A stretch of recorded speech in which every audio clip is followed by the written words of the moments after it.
I couldn't stand it, so I knocked on my stepson's room door. Stepmom Infidelity story. When I knocked on my stepson's door that night, I didn't expect it to spiral into something that would change my life forever.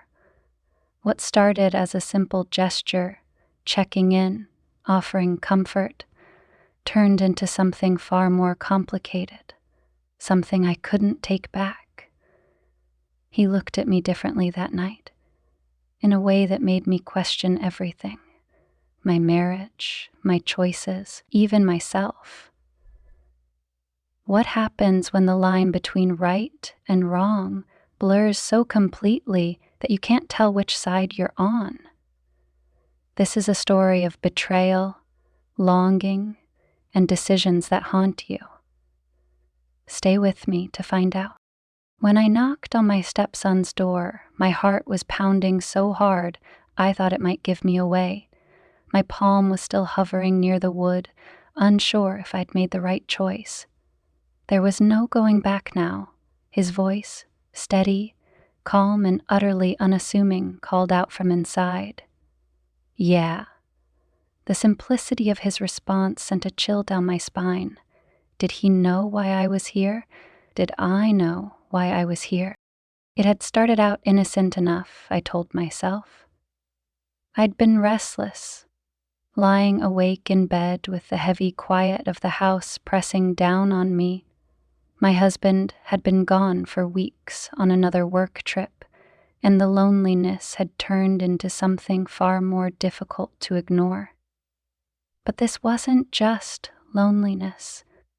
This was something else, something dangerous. The light under his door flickered as he moved. "Stepmom?" His voice came again, this time closer. The sound sent a rush of heat to my cheeks, and I forced myself to take a breath. "It's me," I said softly, my voice barely above a whisper. "Can I come in?" There was a pause, a long, excruciating pause. I imagined him on the other side, standing there in his casual sweats and t-shirt, his hair tousled from running his hands through it, his familiar smirk just barely hidden in the shadows. I should have walked away. I knew I should have walked away, but the door creaked open. When our eyes met, it was as if the entire world had tilted slightly off its axis. He looked at me with a mixture of surprise and amusement, but there was something else there too. Something unspoken. Something we'd both been pretending didn't exist for far too long. "Couldn't sleep?" he asked, stepping back to let me in. His room was exactly what you'd expect from a 20-something college student living at home for the summer. A desk cluttered with papers and an open laptop, a bed unmade but somehow inviting, and the faint smell of cologne and freshly washed clothes lingering in the air. "No," I admitted, stepping inside and feeling the door close gently behind me. My pulse quickened. I wanted to check on you, make sure everything was okay." He tilted his head, his smile soft but curious. "I'm fine," he said. "You didn't have to worry about me." His words were casual, but the way his eyes held mine was anything but. I opened my mouth to respond, but nothing came out.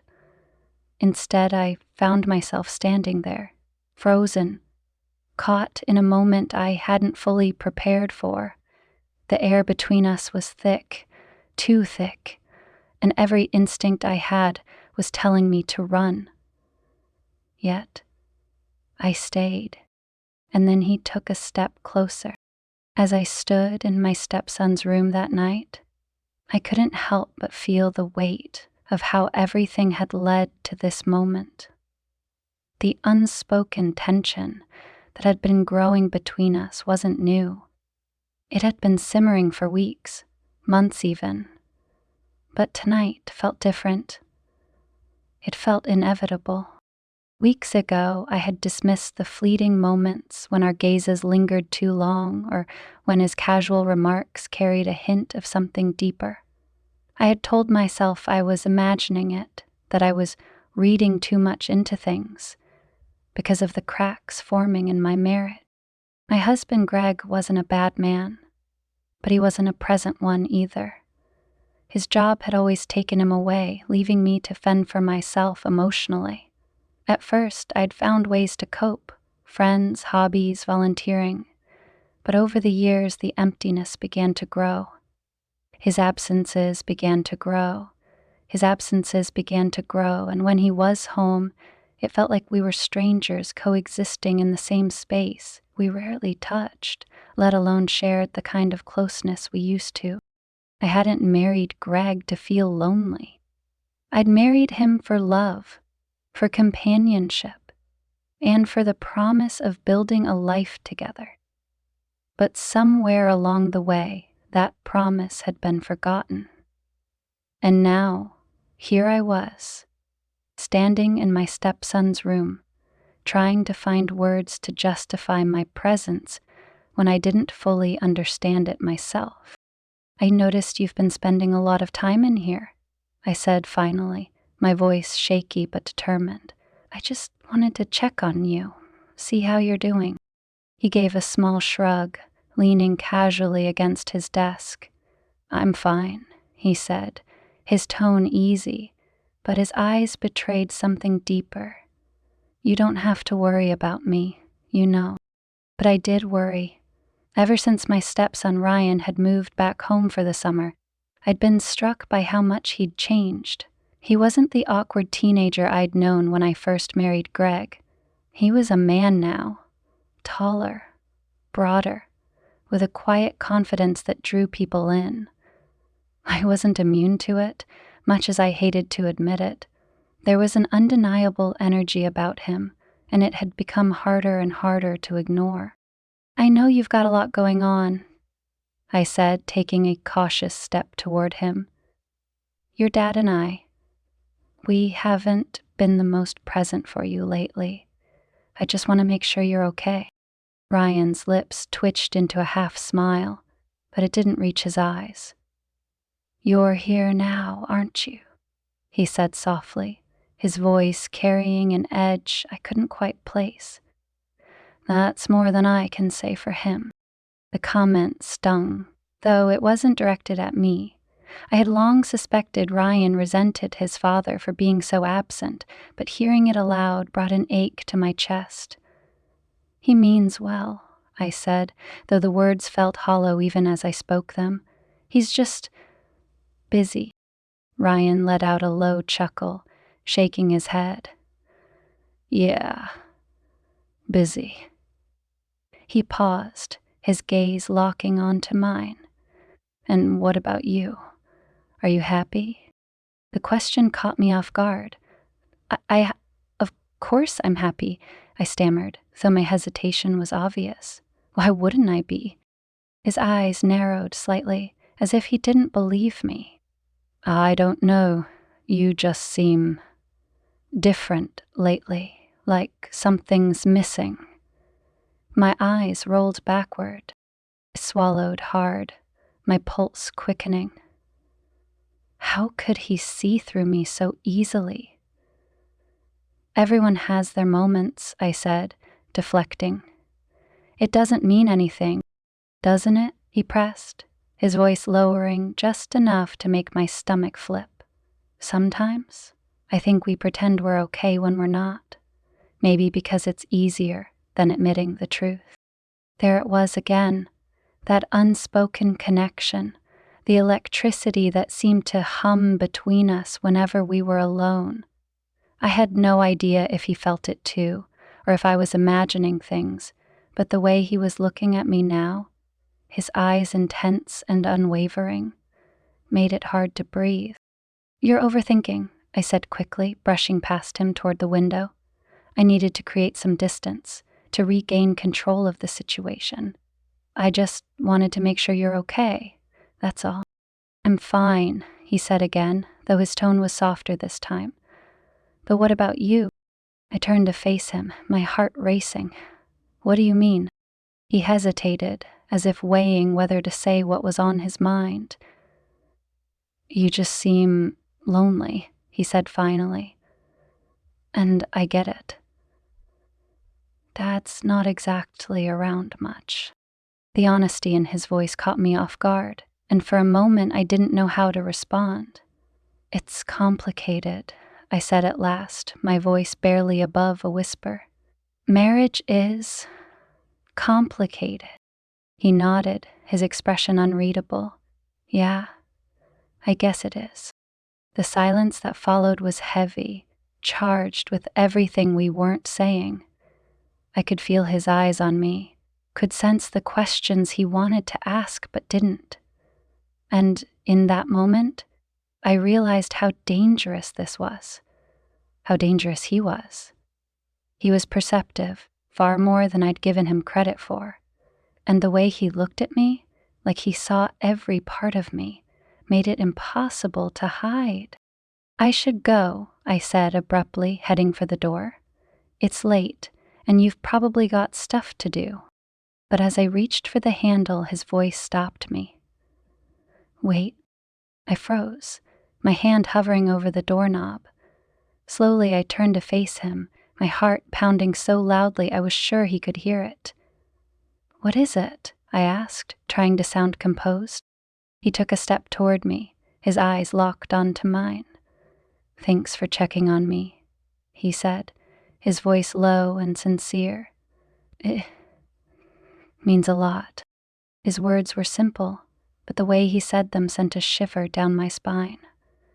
I nodded quickly, not trusting myself to speak, and slipped out the door before I could do something I'd regret. The next morning I woke up feeling disoriented, as though I had been dreaming something forbidden. The memories of my late-night conversation with Ryan lingered, vivid and sharp. His words, his presence, the way he had looked at me, it was all too fresh, too real.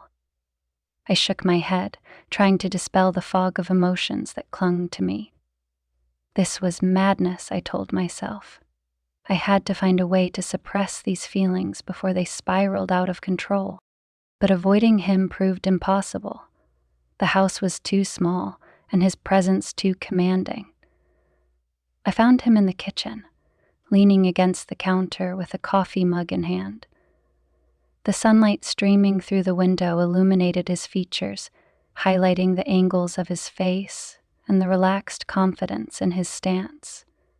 He glanced up as I entered, and a small, knowing smile tugged at the corners of his mouth. Morning, he said, his voice low and warm. Morning, I replied, keeping my tone brisk as I moved to the coffee maker. My hands fumbled with the filter, and I cursed silently at my clumsiness.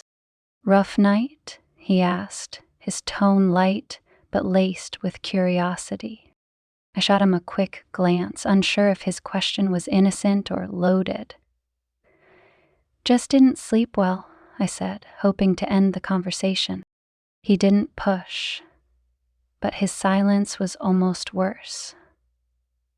I could feel his eyes on me as I poured my coffee, the weight of his gaze making my movements feel awkward and deliberate. When I finally turned to face him, he was still watching me, his expression unreadable. Is something on your mind? I asked, trying to sound casual, but failing miserably. He hesitated, as though debating whether to speak. No, he said finally, though the way he held my gaze suggested otherwise. Just thinking. Nate, about what? The question slipped out before I could stop it, and I immediately regretted it. He shrugged, his smile faint but genuine. About life, choices, how things end up the way they do. His words struck a chord, and for a moment I forgot to breathe. I opened my mouth to respond, but the sound of my phone buzzing on the counter broke the moment. Grateful for the distraction, I grabbed it and saw Greg's name flashing on the screen. A wave of guilt washed over me as I answered. So, "Hi," I said, forcing a smile into my voice. "How's the trip?" Greg launched into a monologue about his meetings, his tone brisk and businesslike. He didn't ask how I was, didn't ask about Ryan. It was as though he had forgotten that we existed outside of his work. I nodded along, murmuring the occasional agreement, but my focus kept drifting back to Ryan. He had turned away, busying himself with rinsing his mug, but there was something about his posture, tense, restless, that mirrored my own. When the call ended, I put the phone down and exhaled deeply. "Your dad says hi," I said, though the words felt hollow. Ryan snorted, a humorless sound that made my chest tighten. "Sure he does." I wanted to defend Greg, to insist that he cared in his own way, but the words wouldn't come. Instead, I found myself saying, "I know he's not around much. I'm sorry for that." Ryan looked at me then, his eyes softening. "It's not your fault," he said. "You're the one holding everything together." His words caught me off guard, and I felt a lump form in my throat. I turned away, pretending to fuss with the coffee machine, but the warmth in his voice stayed with me, wrapping around me like a fragile comfort. Later that afternoon, the tension between us took an unexpected turn. I had been folding laundry in the living room when Ryan wandered in, his hair damp from a shower. He sat on the couch, scrolling through his phone, and for a while, we existed in companionable silence. But then he set his phone down and leaned back, watching me with that same curious intensity. "Do you ever feel stuck?" he asked abruptly. I looked up, startled. "What do you mean?" "Like, you're doing everything you're supposed to, but it doesn't feel right, like you're just going through the motion." I paused, the laundry forgotten in my lap. "I think everyone feels that way sometimes," I said carefully. "It's part of being human." He nodded, but his expression was distant, contemplative. "I don't want to wake up one day and realize I've wasted my life," he said softly. You know, his vulnerability hit me like a punch to the gut. I wanted to comfort him, to tell him that everything would be okay, but I didn't have the words. Instead, I set the laundry aside and sat down beside him, keeping a careful distance. "You won't waste your life," I said, my voice gentle but firm. "You're smart and capable, and you have so much ahead of you. You just need to figure out what makes you happy." His eyes met mine, and for a moment the world seemed to narrow down to just the two of us. "What about you?" he asked. "What makes you happy?" The question took me by surprise and I hesitated. I don't know," I admitted. "I used to think I knew, but now—" The words hung between us, heavy and unfinished. He reached out then, his hand brushing against mine, and the contact sent a jolt through me. I pulled back instinctively, my heart racing. "Ryan, we can't," I began, but he cut me off. "I'm not trying to make this harder," he said, his voice steady but filled with emotion. I see you, okay? I see how much you give to everyone else, and I just wish you'd let someone take care of you for a change." His words undid me. The loneliness, the frustration, the longing I had been suppressing for so long, all of it came rushing to the surface. I wanted to say something, to tell him how much his words meant, but my voice failed me. Instead, I stood abruptly, putting as much distance between us as I could. I think we've said enough, I said, my tone firmer than I felt. This can't happen, Ryan. It's not right.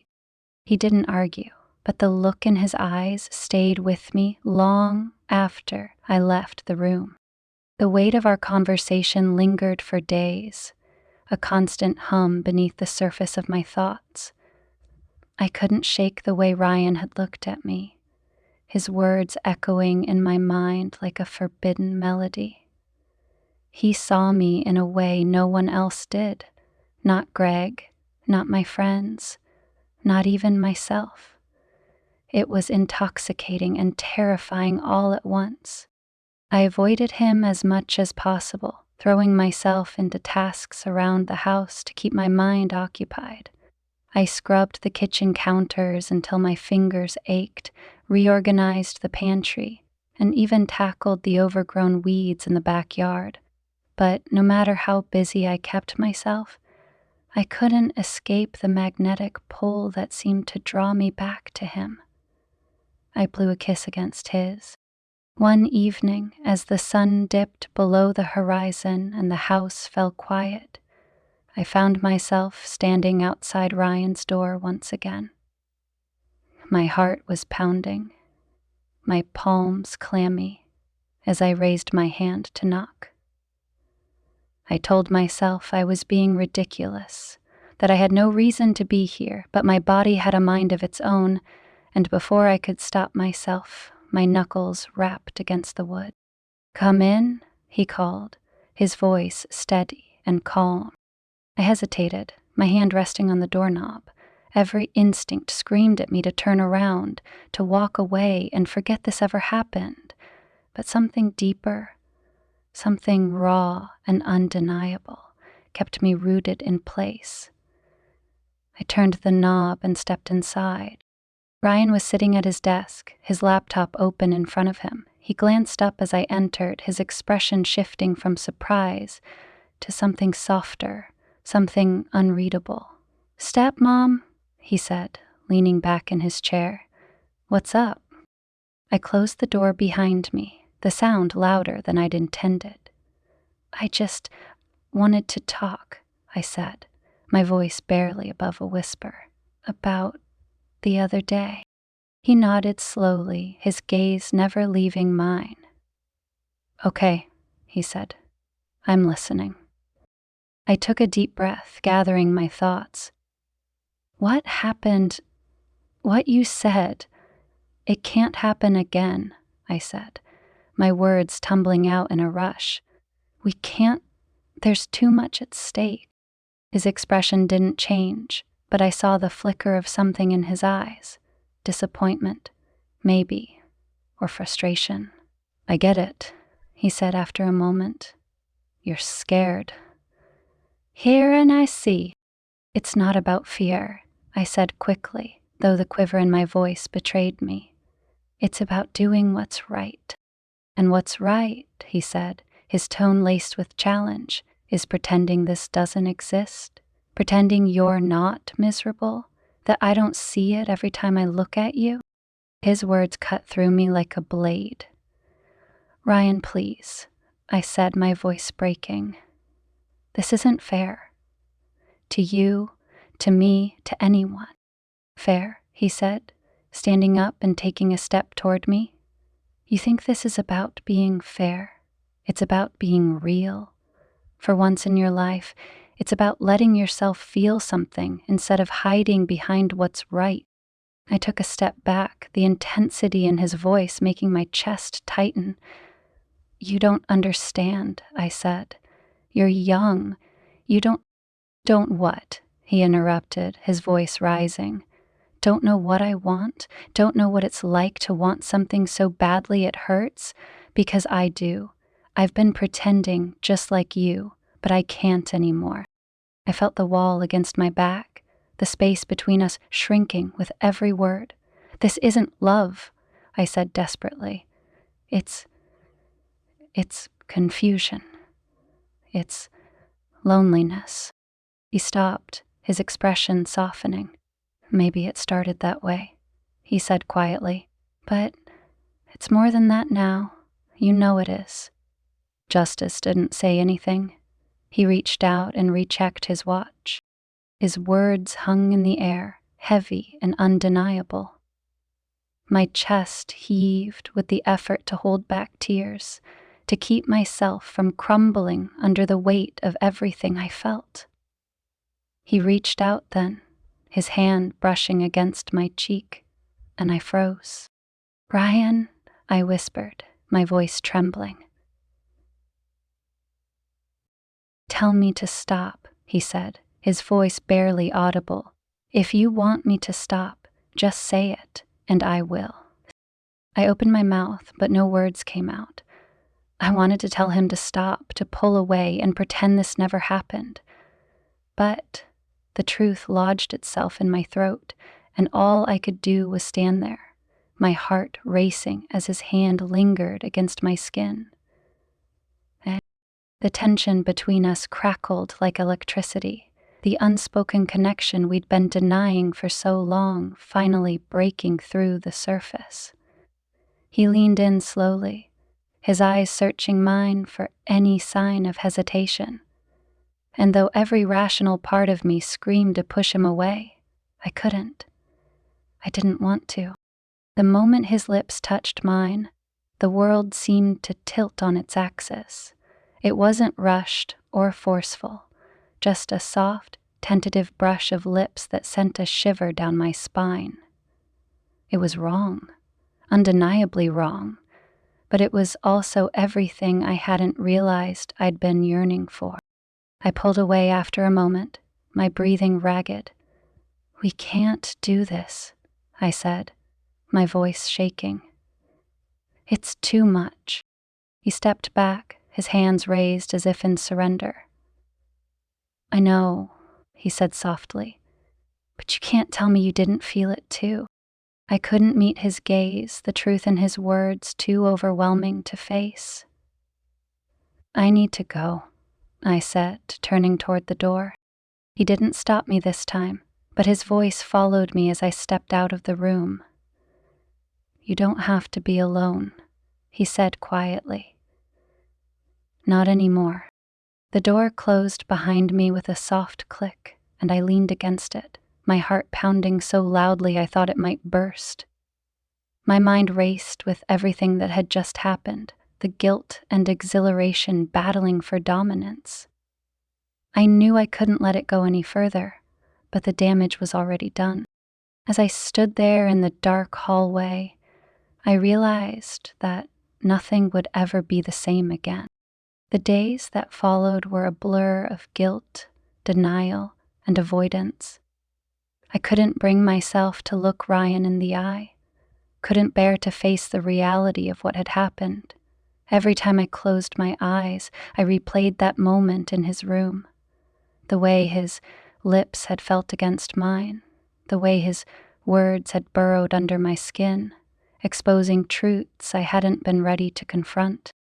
I threw myself into household chores, anything to keep myself busy and distracted. I scrubbed floors that were already clean, reorganized closets that didn't need it, and took long walks in the neighborhood, hoping the fresh air would clear my mind. But no matter how far I walked or how hard I worked, the weight of what had happened stayed with me.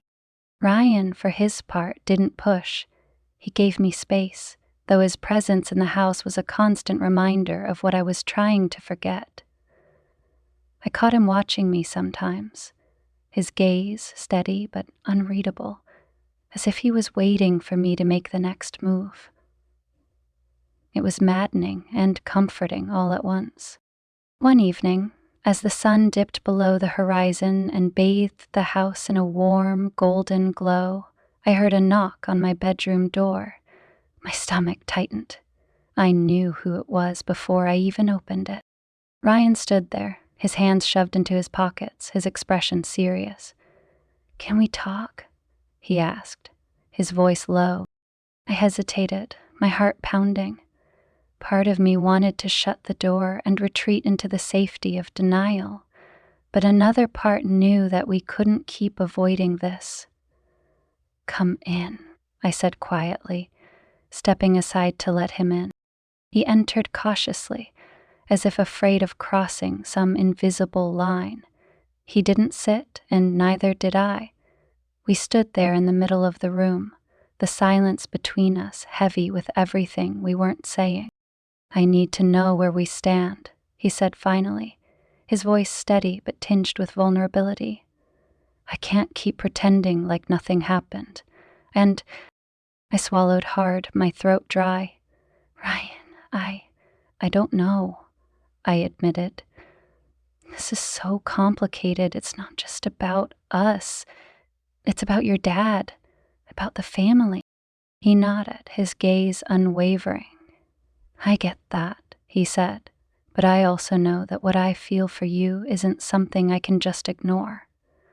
And I don't think you can either." His words hit me like a punch to the gut, and I felt my composure slipping. "You're right," I said, my voice barely above a whisper. "I can't ignore it, but that doesn't mean it's right." "Maybe not," he said, taking a step closer. "But that doesn't mean it's wrong either. This feeling comes on, but only if we do." I looked away, unable to meet his gaze. "Ryan, this can't happen," I said, my voice trembling. "It's not fair to anyone. Not to you, not to your dad, and certainly not to me." He reached out then, his hand brushing against mine, and I felt the now familiar jolt of electricity that seemed to hum between us. "I'm not asking for anything," he said softly. "I just want to know how you feel. The truth. No excuses." The truth. It was such a simple request, but it felt like the hardest thing in the world to give. I took a deep breath, my chest tightening as I forced myself to look at him. Um, feel, I feel. He nodded, his expression thoughtful. "That's fair," he said. "But I'm here. Whatever you need, I'm here." His words were a lifeline, and for a moment I allowed myself to feel the comfort they offered. But the weight of reality was too heavy to ignore. "This has to stop," I said firmly, stepping back. "We can't keep doing this. It's not healthy, and it's not right." He didn't argue, but the sadness in his eyes was almost too much to bear. "If that's what you want," he said quietly, "I'll respect it." "It's not about what I want," I said, my voice breaking. "It's about what's best. For both of us." He nodded again, his shoulders slumping slightly as he turned toward the door. "For what it's worth," he said softly, "you deserve to be happy. Don't forget that." And then he was gone, leaving me alone with the crush and weight of my own decisions. The following week, Greg came home from his business trip, his presence a stark reminder of the life I had built and the choices I had made. He greeted me with the same detached warmth he always did, his attention already half focused on his phone and the work emails waiting for him. "How's Ryan been?" he asked offhandedly as he unpacked his suitcase in the bedroom. "Fine," I said, my voice clipped. "He's been fine." Gray didn't notice the tension in my tone, or if he did, he didn't care. He nodded absently, his focus already shifting to his next task. It was a stark contrast to Ryan's unwavering attention, and the comparison made my chest ache. As the days passed, I tried to throw myself back into the routine of normalcy, but the cracks in my marriage, once subtle and manageable, now felt impossible to ignore. Greg's absences, both physical and emotional, loomed larger than ever, and I found myself questioning everything. My choices, my happiness, my future. Ryan, true to his word, kept his distance. He was polite and respectful, never pushing or probing. But the connection between us hadn't disappeared. It lingered in the quiet moments, in the fleeting glances, in the unspoken words that hung in the air. One evening, as I sat alone in the living room, staring at the flickering light of the television, I found myself thinking about what Ryan had said. "You deserve to be happy." The words echoed in my mind, a challenge and a comfort all at once.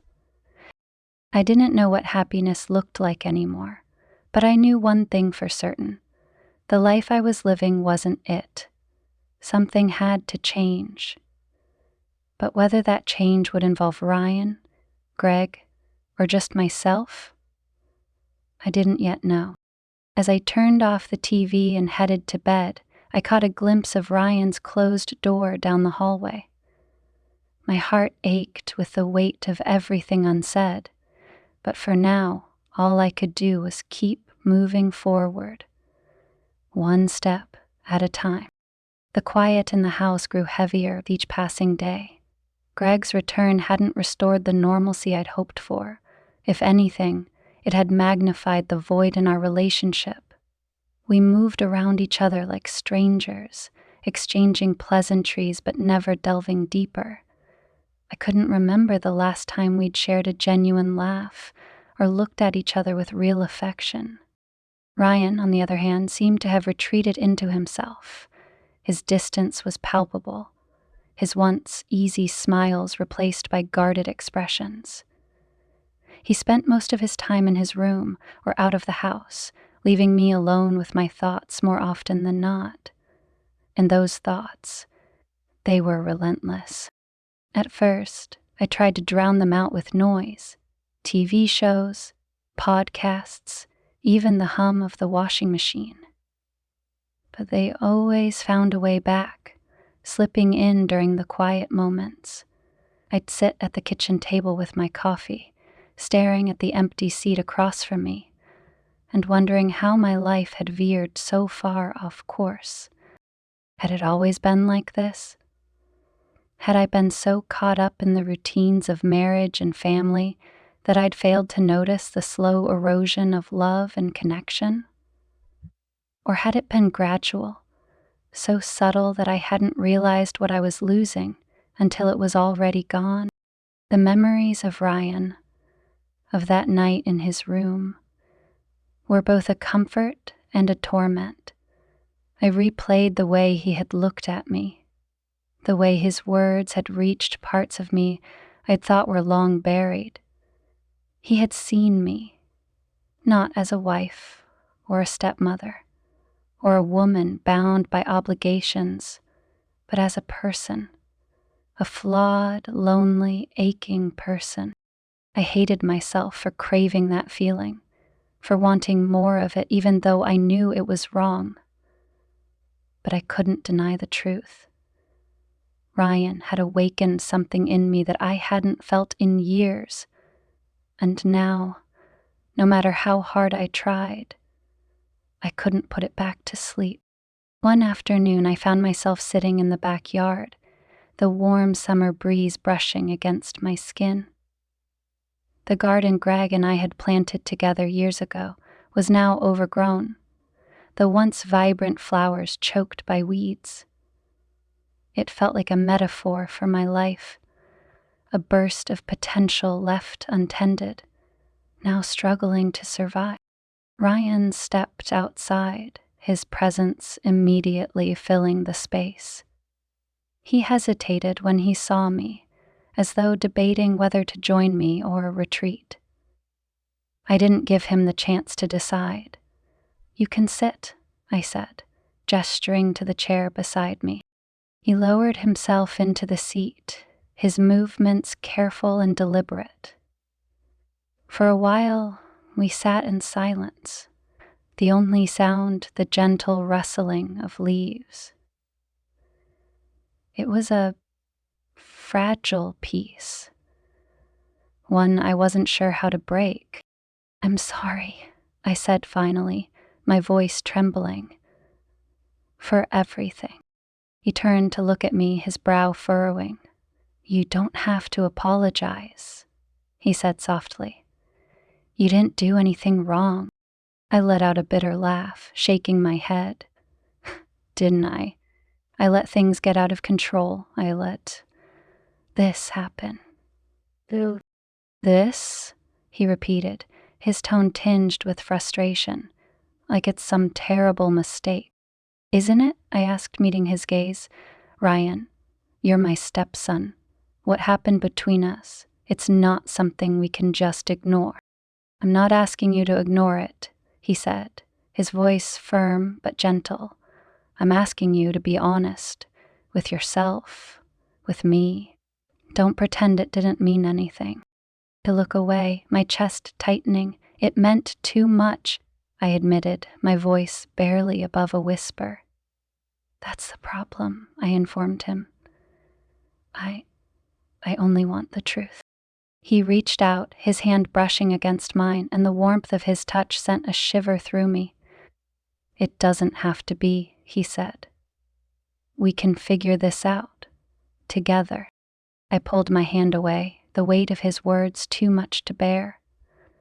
"You deserve more than this," I said, my throat tightening with emotion.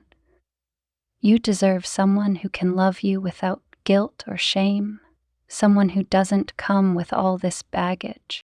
He shook his head, his expression earnest. "I don't care about any of that," he said. "I care about you." His words hit me like a tidal wave, and I felt the tears spill over before I could stop them. "This isn't fair to you," I said, my voice breaking. "You're young. You have your whole life ahead of you. Don't tie yourself to someone like me." He reached for me again, his grip gentle but firm. "Stop deciding what's best for me," he said. "I'm not a kid. I know what I want." I looked at him through tear-blurred eyes, the raw emotion in his gaze cutting through every defense I had. "And what about me?" I asked. "What do I do with this? With us?" "You stop running," he said simply. "You stop pretending like you don't deserve to be happy." His words hung in the air, a challenge and a plea all at once. I didn't know how to respond, so I didn't. I stood up abruptly, my chair scraping against the patio, and walked back into the house.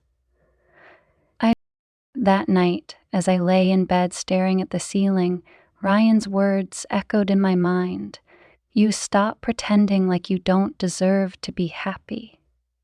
But what did happiness even look like anymore? Was it freedom from the weight of responsibility and guilt? Or was it something deeper? Something I couldn't define but had glimpsed in Ryan's eyes.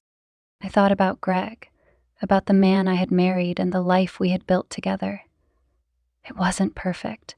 It wasn't even close. But it had been safe, comfortable, predictable. And maybe that was the problem. I traded passion and connection for stability, and now I was paying the price. But walking away from it all, that felt impossible. The idea of dismantling everything I had spent years building was terrifying.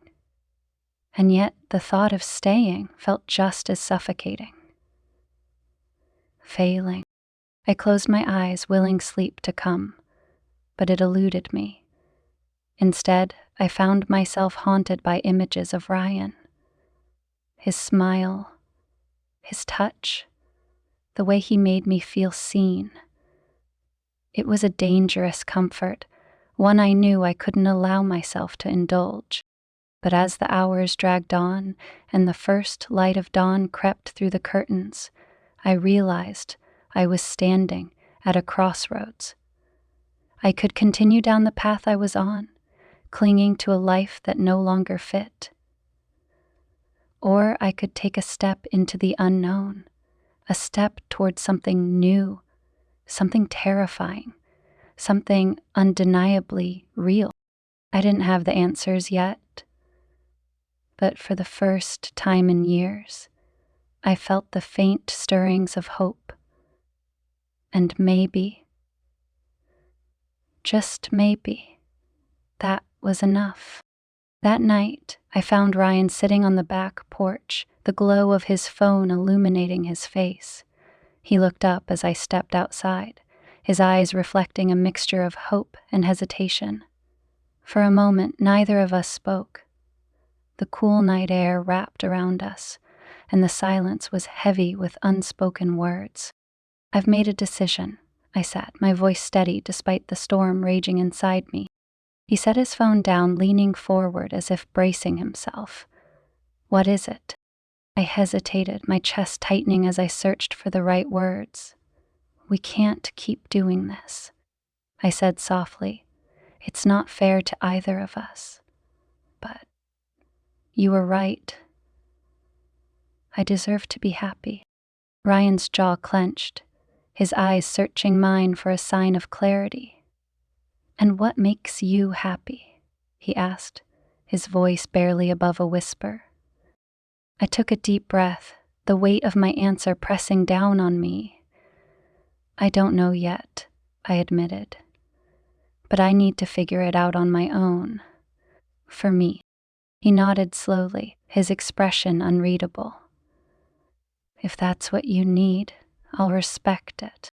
The finality of his words hit me like a wave, but I knew it was the right choice. I stepped forward, placing a hand on his shoulder. "Thank you," I said, my voice trembling, "for everything." Ryan looked at me one last time, his gaze filled with something I couldn't quite define: understanding, longing, acceptance. "Take care of yourself," he said, his voice thick with emotion. I turned and walked back into the house, the door closing softly behind me. For the first time in a long time, I felt both the pain of loss and the faint stirrings of freedom. It wasn't an ending, it was a beginning.